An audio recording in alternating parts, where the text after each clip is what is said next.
வணக்கம். என் பேர் மொய்தீன். நான் வேலூர்ல ஒரு 25 வருஷமா முறுக்கு கம்பெனி வச்சு நடத்திக்கிட்டு இருக்கிறேன். அது எல்லாமே கையில தான் நாங்க போட்டுட்டு இருக்கிறோம். ஆனா, ஆள் பற்றாக்குறை காரணமா திரும்ப மிஷின நோக்கி போக வேண்டிய ஒரு சூழ்நிலை வந்தது.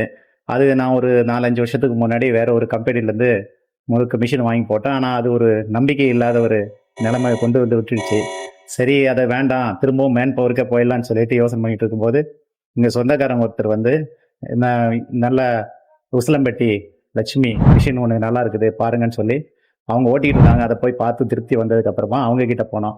அவங்க நம்ம என்னுடைய தேவையெல்லாம் தெரிஞ்சுட்டு என்ன மாதிரியான எனக்கு தேவைன்னு சொல்லிட்டு அதுக்கு உதவி பண்ணாங்க. மிஷின் ஒன்று வாங்கி வச்சிருந்தேன். அவங்களும் வந்து இங்கே வந்து நல்லபடியாக எங்களுக்கு எப்படி பண்ணணும் ஏது பண்ணணும்னு சொல்லி ரொம்ப தெளிவாக சொல்லி கொடுத்தாங்க. அது நல்லா புரிஞ்சுக்கிச்சு. இப்போ அதில் தான் நான் இப்போ முறுக்கு போட ஆரம்பிச்சிருக்கிறேன். இது நல்லாவும் போயிட்டு இருக்கிறது. அவங்களுக்கு தான் நான் ரொம்ப நன்றி சொல்லணும்.